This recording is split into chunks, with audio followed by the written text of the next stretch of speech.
Winter mornings in Poland carried a particular kind of cold that seeped into your bones and stayed there, the kind that made breath visible in thick clouds and turned fingers numb inside gloves. But that December morning in 1944 felt different. The air wasn't just cold, it was heavy with something unspoken, something that made even the most seasoned soldiers pause before stepping outside their quarters. Klaus Werner had been with the Cavalry unit for 3 years. At 26, he'd seen more than most men twice his age would see in a lifetime. His face carried the story of those years, lines etched deeper than they should be, eyes that had learned to look without really seeing, a defense mechanism against the horrors that had become routine. He'd joined believing in something, though he couldn't quite remember what that something was anymore. Now he just existed, day by day, trying to keep himself and his unit alive. The stable was his refuge, the only place where the weight of everything felt slightly lighter. Horses didn't judge, didn't demand explanations, didn't expect you to be anything other than what you were. They were honest in a way humans had forgotten how to be. Before we continue, if you're enjoying this story, please take a moment to like this video and subscribe to our channel. It really helps us bring you more stories like this one. Now, let's get back to Klaus and what happened that winter morning. The new horse had arrived 2 weeks earlier. Klaus remembered that day clearly because it was one of the few times he'd seen Captain Richter actually laugh. Not the polite chuckle reserved for superior officers, but a genuine belly-deep laugh that echoed through the stable yard. The horse was a mare, dark brown with a white marking on her face that looked like a lightning bolt. She was smaller than the other cavalry horses, her frame lean where theirs were powerful, her legs slightly crooked, giving her an awkward stance. When she walked, there was a subtle limp in her right foreleg, barely noticeable unless you were looking for it, but enough to mark her as damaged goods in military terms. Lieutenant Fisher had brought her, part of a requisition from a farm near the Eastern Front. The paperwork identified her as Mila, 8 years old, former workhorse. The moment the trailer door opened and she stepped down the ramp, Klaus heard the snickers. "This is what they're sending us now? Broken farm animals?" Sergeant Otto Brandt's voice carried across the yard, loud enough for everyone to hear. His words were meant to wound, and they did, though not in the way he intended. Klaus felt something stir in his chest, an old anger he thought he'd buried. Captain Richter walked around the mare, his boots crunching in the thin layer of snow. "She's seen better days, that's certain. But we need every animal we can get. Werner, she's yours. Get her sorted out." Klaus approached Mila slowly, his hand extended. She watched him with dark, intelligent eyes, wary but not frightened. When his fingers touched her neck, she didn't flinch. Her coat was rough, poorly maintained, but beneath it he could feel the warmth of her body, the steady rhythm of her breathing. There was strength here, hidden beneath the surface imperfections. Over the next 2 weeks, Klaus worked with Mila every day. He'd wake before dawn when the camp was still quiet and the sky was that deep purple blue that came just before sunrise. The stable was warmer than his quarters, heated by the collective body warmth of 24 horses. He'd find Mila in her stall, always alert, always watching. The first few days were about establishing trust. Klaus moved slowly around her, speaking in low tones, letting her become accustomed to his presence. He noticed small things about her that others had missed. The way her ears would rotate independently, constantly monitoring her surroundings. How she would test the air with her nostrils before accepting food from his hand, careful and deliberate. The subtle shift in her weight when she was nervous, favoring her good leg more heavily. He learned her history piece by piece from Lieutenant Fisher, who'd spoken with the farmer who'd surrendered her. Mila had been born on that farm, raised from a foal alongside the farmer's children. She'd pulled plows through fields that stretched for kilometers, carried loads of harvest in autumn, hauled timber in winter. The limp came from an accident when she was 5, caught in debris during a storm that had damaged the barn. The farmer had wanted to put her down, but his daughter, a girl of 12, had begged him to save her. They'd called in a veterinarian from the city, expensive but skilled, who'd managed to set the leg. It healed, but never perfectly. For 3 years after that injury, Mila had continued to work, adapting to her limitation, finding ways to compensate. Then the requisitions came. The military needed horses, needed them desperately, and they weren't particular about condition. The farmer's daughter, now 15, had cried for days when they took Mila away. Fisher had seen the tears, felt guilty about it, but orders were orders. Klaus found himself thinking about that girl often, what it must have cost her to watch Mila disappear into military service, what it must feel like to love something and have it taken by forces beyond your control. The war was full of such separations, such losses. They'd become so common that most people had learned to stop feeling them. But here in the stable, in the quiet hours before the rest of the camp stirred, Klaus allowed himself to feel. He'd grown numb to so much, had built walls around the parts of himself that could still be hurt. Mila, somehow, got past those walls. She was different from the other horses. The big cavalry mounts were trained for aggression, bred and conditioned to charge into chaos without hesitation.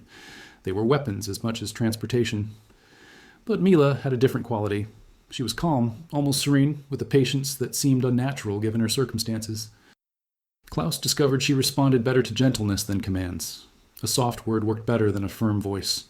A light touch on her shoulder communicated more than harsh handling. It was as if she understood that the world was already full of enough violence, and she wanted no part of adding to it.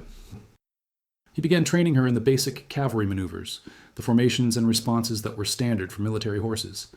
She learned quickly, more quickly than he'd expected. The limp complicated things, made certain movements awkward, but she adapted with an intelligence that surprised him. When a particular turn proved too difficult, she'd find another way to accomplish the same goal, adjusting her stance, shifting her balance in ways the manual had never covered. By the end of the first week, Klaus realized something important. Mila wasn't trying to become like the other horses. She was finding her own way, working within her limitations rather than fighting against them. There was wisdom in that, a kind of acceptance that Klaus found both humbling and inspiring. The other soldiers noticed. Of course they noticed.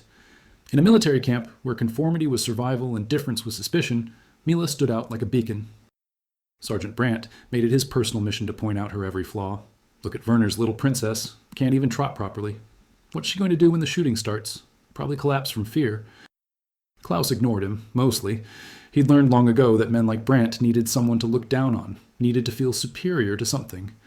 It was their way of dealing with their own fears, their own inadequacies. Still, the constant mockery wore on him, added another layer of weariness to days already heavy with it. Private Johann Kraus was different.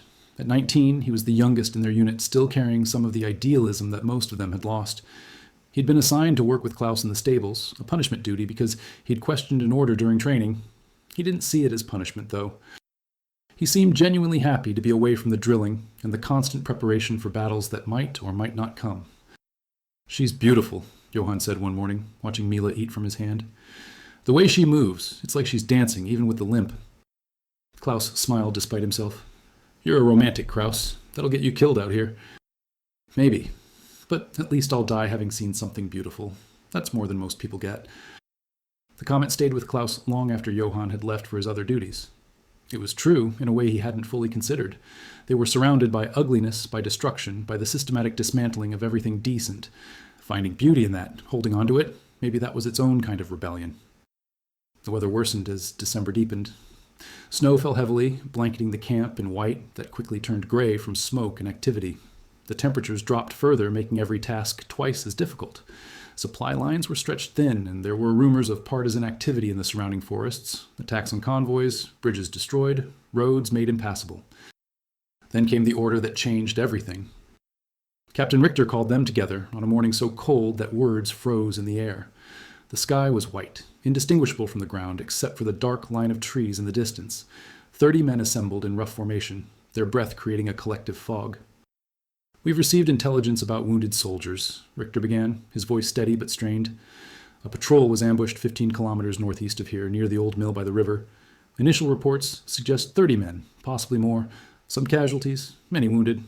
The trucks can't get through. The roads are blocked by snow and fallen trees. We're being ordered to bring them back." Silence greeted his words. 15 kilometers through hostile territory, in this weather, to rescue men who might already be dead. The mathematics of it were brutal, and everyone understood them. "We leave in 1 hour. Check your weapons, pack light. We're taking the horses because they can navigate terrain the vehicles can't. Any questions?" There were none. Or rather, there were hundreds, but none that could be asked. Klaus returned to the stable, his mind racing. Mila watched him approach, her ears forward, attentive. He began preparing her tack, his hands moving through the familiar motions automatically. The saddle, worn but well maintained, the bridle with its simple bit, the blanket that went underneath, providing some warmth and cushioning.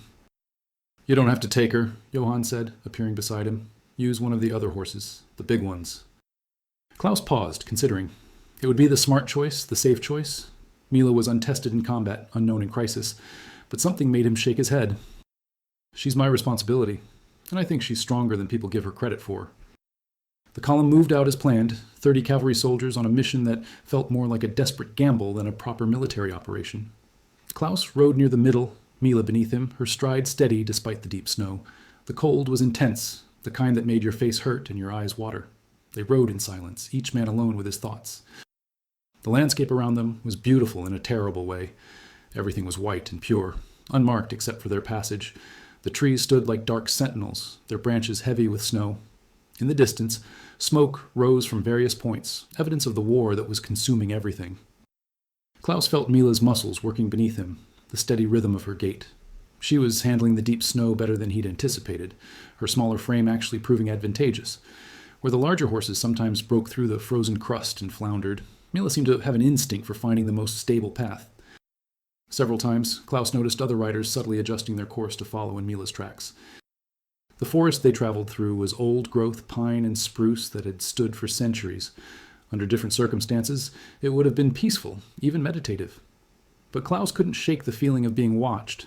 The partisan fighters knew these woods intimately, had probably grown up hunting in them. Every shadow could hide a rifle, every ridge could conceal an ambush. Corporal Stefan Meyer rode up alongside him, his horse, a massive gray named Thunder, breathing heavily from the exertion. "Your mare's doing well," Meyer said quietly. "Better than most of us expected." "She's full of surprises," Klaus replied. Meyer was a good man, Klaus had always thought. 35 years old, a teacher before the war, married with 3 children he'd left behind in Bavaria. He carried their photographs in his jacket pocket, wrapped in oilcloth to protect them from moisture. Klaus had seen him looking at those photos countless times, his face a mixture of love and grief.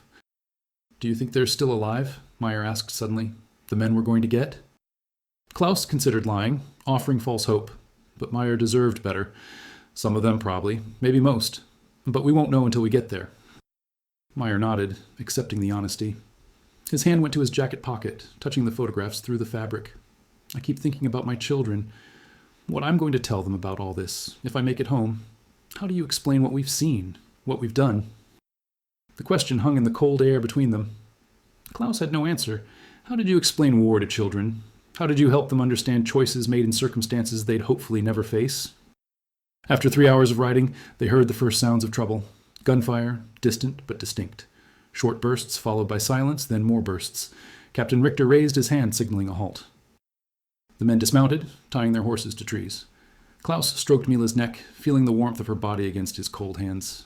"Stay calm, girl. I'll be back soon." Captain Richter gathered them into a rough circle. Scouts report the partisan force is larger than initially thought, maybe 50 fighters. "They've got the high ground and good cover. We're going to have to fight our way in and out. Stay together, watch each other's backs, and remember, we're here for our wounded. Everything else is secondary." The approach took another hour, moving carefully through terrain that offered too many opportunities for ambush. Klaus's heart hammered in his chest, adrenaline sharpening every sense. He could smell the pine sap, the metallic scent of snow, the oil on his rifle, could hear the crunch of boots on frozen ground, the harsh breathing of nervous men, the distant echo of sporadic gunfire. They found the ambush site 20 minutes later. It was worse than the reports had suggested.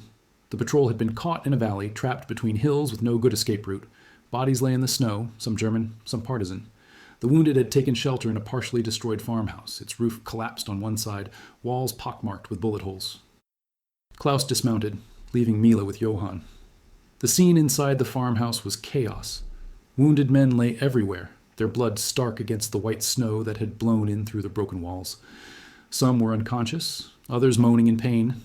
A medic worked frantically, but he was overwhelmed, one man trying to save 30. The medic looked up as Klaus entered, his face haggard with exhaustion and stress. His name was Friedrich Hoffmann, a medical student before the war, 23 years old but looking twice that now. His hands were covered in blood, his uniform soaked with it. "Werner, thank God. I've got 15 critical cases, maybe more. Some of these men won't make it another hour without proper treatment." Klaus moved through the farmhouse, forcing himself to look at each wounded soldier, to see them as individuals rather than as problems to be solved. Here was a boy who couldn't be older than 18, his stomach wound, bleeding slowly but steadily. There was a sergeant in his 40s, his leg shattered, bone visible through torn flesh, biting down on a leather strap to keep from screaming. In the corner, 3 men sat together, less critically wounded but in shock, their eyes unfocused, their hands shaking. One of the wounded, a corporal named Paul Richter, the captain's younger brother, grabbed Klaus's arm as he passed. His grip was weak but desperate. "Are we going to make it out? Tell me the truth." Klaus looked into his eyes and saw the fear there, raw and undisguised. "We're going to do everything we can. You just hold on, understand? Don't give up." Paul nodded, but Klaus could see he didn't really believe it. The wound in his chest bubbled with each breath, a sucking sound that meant lung damage. Friedrich had packed it as best he could, but Paul needed surgery, needed it soon, and there was no surgery here. Captain Richter assessed the situation quickly. We can't move all of them at once. We need to make multiple trips. Werner, Brandt, organize teams. Get the most critical cases stabilized for transport first. The next hours blurred together into a nightmare of blood and suffering. Klaus moved from man to man, assessing, prioritizing, trying not to think about the choices he was making. This one could survive the trip. That one probably wouldn't make it regardless. This one needed immediate attention. That one could wait. Each decision felt like playing God, choosing who got a chance at life and who would be left to die. Klaus had made such decisions before, too many times, but it never got easier. Each face haunted him, each set of eyes begging for help that he couldn't always provide. Corporal Meyer was beside him, helping to prepare men for transport. His steady presence was reassuring, his teacher's patience evident even in crisis. He spoke quietly to each wounded soldier, explaining what was happening, offering what comfort he could. Klaus heard him telling one delirious private about his children, describing their faces, their voices, anything to keep the man conscious and fighting. They'd managed to prepare about half the wounded for evacuation when the attack came. Partisan fighters, maybe 20 of them, emerged from the tree line on two sides. They'd been waiting, watching, and now they struck with coordinated precision. The battle was brief but brutal. Klaus found himself pressed against the farmhouse wall, returning fire while trying to protect the wounded inside. Around him soldiers fell, adding to the casualty count. He saw Corporal Meyer take a round in the shoulder, saw him spin and drop, blood spraying in an arc. Saw Johann dive for cover, his young face transformed by terror into something ancient and haunted. The air filled with the crack of rifles, the whistle of bullets, the shouted orders that were half swallowed by the chaos. Klaus fired mechanically, not aiming at individuals, but at positions, trying to suppress the partisan advance. His ears rang from the noise, his hands moved without conscious thought, driven by training and desperation. Mila, still outside with the other horses, suddenly reared up, breaking free from where Johann had tied her. Klaus's heart sank. In the chaos, a loose horse was as good as lost, but Mila didn't run. Instead, she moved toward the farmhouse, seemingly oblivious to the gunfire that snapped through the air around her. She reached the doorway and stood there, calm despite everything, as if waiting for something. The realization hit Klaus like a physical blow. She was offering herself as transport. "Kraus!" he shouted over the noise. "Help me get the wounded on her." "What?" Johann looked at him like he'd lost his mind. "Just do it. Trust me." Together, they lifted the nearest wounded soldier, a young corporal with a chest wound that bubbled when he breathed. They draped him across Mila's back as gently as possible. She stood perfectly still, accepting the weight without complaint. Then, another wounded man, this one unconscious, his leg shattered. They secured him as best they could. Mila carried 2 men at a time, making the dangerous journey from the farmhouse to the relative safety of the tree line where the other horses waited. She made trip after trip, never faltering, never showing fear despite the gunfire that continued intermittently. Her limp was more pronounced under the weight, but she didn't stop. Klaus watched in amazement as she worked. Each time she returned to the farmhouse, she was steady, patient, waiting while they loaded another pair of wounded soldiers. Her dark eyes remained calm, focused, as if this was exactly what she'd been meant to do all along. Sergeant Brandt, crouched behind cover nearby, watched too. Klaus saw the expression on his face change, the mockery replaced by something else. Respect, maybe, or shame. After the 7th trip, Mila had transported 14 men to safety. The partisan attack had been repelled, but everyone knew it was temporary. They'd regroup and come back, probably with more fighters. Captain Richter was organizing the remaining soldiers for evacuation, but it was slow work with so many wounded and so few able-bodied men to help. Klaus watched Mila as she made each journey, marveling at her determination. Her coat was dark with sweat despite the freezing temperature. Her breathing labored, but she never hesitated. Each time she returned to the farmhouse, she would stand perfectly still, waiting for the next pair of wounded soldiers to be loaded onto her back. On one trip, she carried Paul Richter and another soldier whose name Klaus never learned. Paul was barely conscious, his breathing shallow and wet. Klaus secured him as carefully as he could, knowing that every jolt, every uneven step could be agony. The other soldier, his face pale with blood loss, kept murmuring about his mother wanting to go home. Mila seemed to sense their fragility. Her steps were more careful with these two, her pace slower. Klaus walked beside her, one hand on her neck, speaking softly. "Easy, girl. That's it. Steady now." When they reached the relative safety of the tree line, Friedrich was waiting to receive the wounded. He worked quickly, efficiently, his medical training overriding the horror of what he was seeing. Paul Richter was still breathing when they laid him down, still fighting. Friedrich met Klaus's eyes over the wounded man's body and shook his head slightly. Maybe, the gesture said. Maybe he'll make it, but probably not. On another trip, Mila carried 2 men who'd been friends before the war, factory workers from Hamburg who'd enlisted together. They'd been inseparable, Klaus had heard, always together, always looking out for each other. Now they lay draped across Mila's back, one unconscious, the other drifting in and out, still trying to hold his friend's hand. The conscious one, whose name was Martin, looked up at Klaus as they secured him. Don't let him die alone. Promise me. If he goes, don't let him be alone. He won't be alone, Klaus promised, knowing it might be a lie, but needing to offer something. Your friend is strong. He's going to make it. Martin nodded, tears freezing on his cheeks. We were supposed to go home together, open a shop together. Everything was planned. Klaus said nothing, just placed his hand on Martin's shoulder for a moment before they started moving. Some dreams die before the dreamers do. It was one of the war's cruelest truths. The 8th and 9th trips brought more soldiers to safety, each with their own stories, their own reasons for fighting, their own people waiting at home. Klaus stopped trying to learn their names, stopped trying to remember their faces. It was too much, too heavy. He focused instead on the practical, on getting them from point A to point B, on keeping them alive for 1 more hour. Klaus made a decision. He approached Richter, his voice urgent. Captain, let me take Mila and continue evacuation while you organize the main group. She can move faster alone. Get the critically wounded out first. Richter looked at the mayor, then at Klaus, then at the wounded men who might die if they waited. It was an insane plan by any military standard. 1 horse, 1 soldier, in hostile territory. But desperate times called for desperate measures. Do it. But Werner, if you get yourself killed, I'll never forgive you. Klaus nodded, then moved to Mila. He spoke softly to her, his hand on her neck. I know it's a lot to ask, but these men need us. She nickered softly, as if in understanding. They made 4 more trips through increasingly dangerous territory. Each time, Klaus loaded 2 wounded soldiers onto Mila's back, securing them as well as he could with rope and blankets. Each time, she carried them through the snow, through the cold, through the danger, her stride steady despite her exhaustion. On the 3rd trip, they encountered a partisan scout. Klaus's heart hammered as the man raised his rifle, but before he could fire, something made him pause. Maybe it was the sight of a lone soldier with a limping horse carrying wounded men. Maybe it was a moment of humanity breaking through the hatred. Whatever it was, he lowered his weapon and melted back into the trees. By nightfall, Mila had carried 30 wounded men to safety. 30 lives saved by a horse that everyone had dismissed as broken, useless, not worth the feed she consumed. Klaus stood beside her in the temporary camp they'd established, his hands trembling from exhaustion and cold.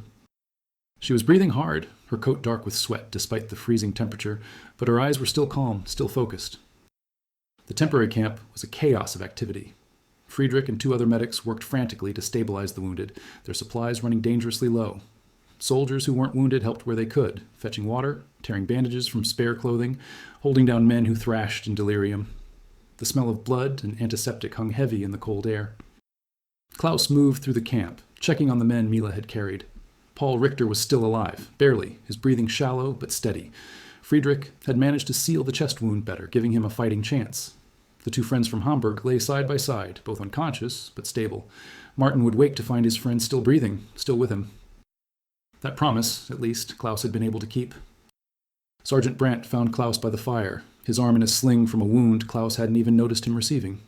The mockery that had defined their interactions was gone from Brandt's face, replaced by something Klaus had never seen there before: humility. I need to tell you something, Werner, Brandt began, his voice rough. What I said about your horse, about Mila, I was wrong, more than wrong. I was a fool. Klaus waited, too tired for anger, too numb for satisfaction. I've been in this war for 5 years, Brandt continued. I've seen courage in many forms. Men charging machine guns, holding positions against impossible odds, sacrificing themselves for their comrades. But what that horse did today, that was something different, something pure. She had every reason to run, to save herself, but she kept coming back, kept carrying our wounded. And she did it without hesitation, without fear, without any thought for herself. Klaus looked at where Mila stood, Johann carefully grooming her, removing the sweat and stress of the day. She's always been that way. We just couldn't see it. Brandt nodded slowly. It makes you think, doesn't it, about all the other things we can't see, all the value we miss because we're too busy judging surfaces. Johann approached, leading one of the big cavalry horses. He looked at Mila with something like reverence. I've never seen anything like that. She saved them all. Not all, Klaus said quietly, thinking of the men they'd lost in the fighting. But enough. She saved enough. Captain Richter came to see them later, after the wounded had been stabilized and preparations made for the trek back to camp. He stood silently for a moment, then reached out and stroked Mila's neck. His younger brother Paul was alive because of this horse. That was a debt that transcended military hierarchy, that touched something deep and personal. I was wrong about her. We were all wrong. Klaus didn't respond immediately. He was thinking about how quick people were to judge, to dismiss, to decide what had value and what didn't, how often they were wrong, how much they missed because they couldn't see past surface imperfections. She was never broken, he finally said. She just needed someone to believe in her.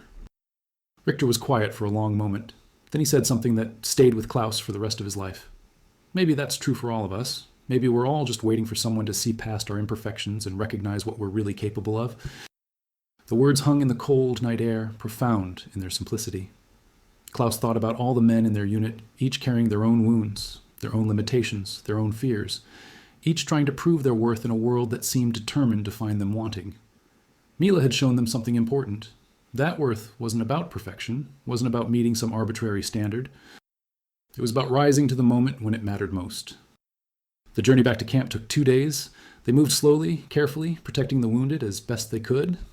Mila walked beside Klaus the entire way, her presence a steady comfort in the uncertainty. Other soldiers, men who'd mocked her just days before, now nodded respectfully when they passed. Some reached out to touch her, as if she'd become something more than just a horse, as if she'd become a symbol of something they'd almost forgotten. Sergeant Brandt approached on the second day, his expression uncomfortable. "Werner, I need to say something." Klaus waited. "I was wrong. About the mare. About a lot of things, probably. She's got more courage than most men I know." Klaus simply nodded. Some admissions didn't need commentary. When they finally reached camp, a crowd had gathered. Word had spread about what happened, about the limping farm horse that had saved 30 men. As Klaus led Mila through the gates, soldiers lined the path, standing at attention. It wasn't an official honor, wasn't ordered by any commander. It was spontaneous, a recognition that transcended rank and protocol. Colonel Steiner, the commanding officer of their regiment, was there personally to greet them. He looked at Mila with frank curiosity, then at Klaus. "This is the horse I've been hearing about?" "Yes, sir, this is Mila." Steiner walked around her, taking in her crooked stance, her worn appearance, the exhaustion evident in every line of her body. Then he did something unexpected. He saluted. Not to Klaus, to the horse. The gesture rippled through the assembled soldiers. Some smiled, some looked moved, all understood what it meant. In a world that had forgotten how to value anything that didn't immediately serve its purposes, here was a reminder that worth couldn't always be measured by appearance or initial impressions. That night, Klaus stayed with Mila in the stable long after his duties were done. He groomed her carefully, working out the knots in her coat, checking her hooves, making sure she was warm and comfortable. She stood patiently, occasionally turning her head to look at him, as if checking that he was all right too. Johann found him there near midnight. Couldn't sleep either? Klaus shook his head. "Every time I close my eyes, I see them. The wounded, the dead, all of it. But we saved 30 men. Because of her, that has to count for something." "It does. But I keep thinking about what happens next. About how many more times we'll be asked to do something impossible. About whether we'll be lucky again." Johann was quiet for a moment. Then he said something Klaus wouldn't forget. Maybe luck isn't what happened today. Maybe it was something else. Maybe it was about recognizing value where others saw worthlessness. About giving something broken a chance to prove it wasn't broken at all. Klaus looked at Mila, at this ordinary farm horse who'd done something extraordinary. Johann was right. She hadn't changed. She was the same animal that had arrived 2 weeks ago, with the same crooked legs and the same old injury. What had changed was their perception, their willingness to see beyond the obvious. The war continued, of course. Wars don't pause for moments of beauty or revelation. Klaus and Mila served together for another 8 months, through bitter winter campaigns and the chaos of the war's final stages.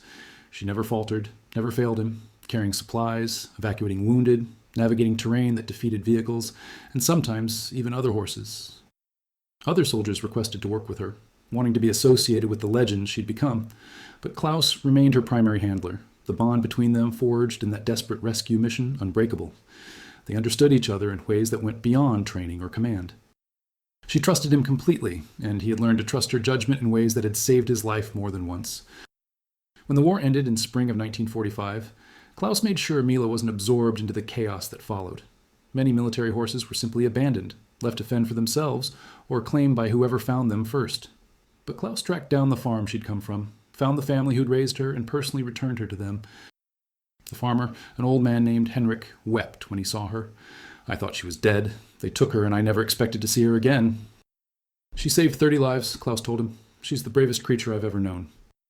Henrik led Mila into the barn, into a stall that had obviously been kept waiting for her. Klaus watched them go, feeling the loss already, knowing he'd probably never see her again, but also knowing she'd be safe, cared for, valued in a way she deserved. Before he left, Klaus placed his hand on her neck one last time. "Thank you," he whispered, "for everything you taught me." She nickered softly, then turned to her food, already settling back into the quieter life she'd been pulled from. Klaus walked away without looking back, carrying with him the memory of a horse everyone called Broken, who'd proven more whole than any of them. Years later, when Klaus was asked about his war experiences, he rarely talked about the battles or the strategy or the grand sweep of history. Instead, he talked about Mila, about how a limping farm horse had taught him that value isn't determined by appearance or first impressions. That courage comes in unexpected forms. That strength isn't always loud or obvious. Sometimes it's quiet and patient and enduring. He told anyone who would listen about the day a mocked mare saved 30 men, not because she was trained for it or ordered to do it, but because she understood in some way that transcended words or commands that they needed her, and she answered that need with every ounce of strength she possessed. The lesson stayed with Klaus for the rest of his life. In a world that was quick to judge, quick to dismiss, quick to determine worth based on surface evaluations, he had learned to look deeper, to see potential where others saw limitation, to recognize that sometimes the most powerful forces are those we almost overlook. Mila lived for another 12 years after the war, returning to the peaceful work of a farm horse. She pulled carts, helped with harvests, and became something of a local legend, with children coming from neighboring farms just to see the horse who'd been a hero. She never lost her slight limp, never became a perfect physical specimen, but she didn't need to be. Her worth had been proven in ways that transcended physical perfection. When she died peacefully in 1957, Henrik buried her in a place of honor on his land, marking the spot with a simple stone. Klaus made the journey to attend, standing in the rain beside the grave of a horse who'd changed his understanding of what mattered.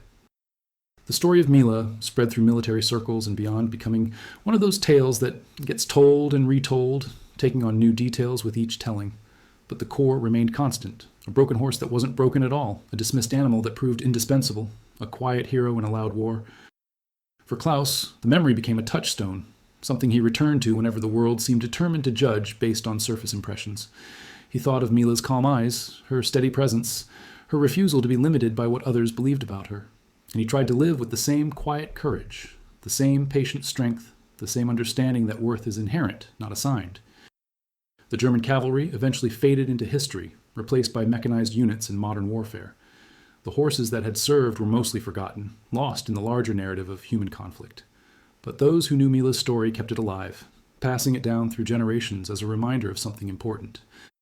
Sometimes, in the right circumstances, with the right perspective, what appears broken reveals itself as merely different. What seems weak proves itself strong, and what the crowd mocks becomes what saves them all. Mila understood this truth instinctively. It took the rest of them a desperate mission and 30 saved lives to learn it. Klaus carried that lesson forward, applying it not just to horses, but to people, to situations, to life itself.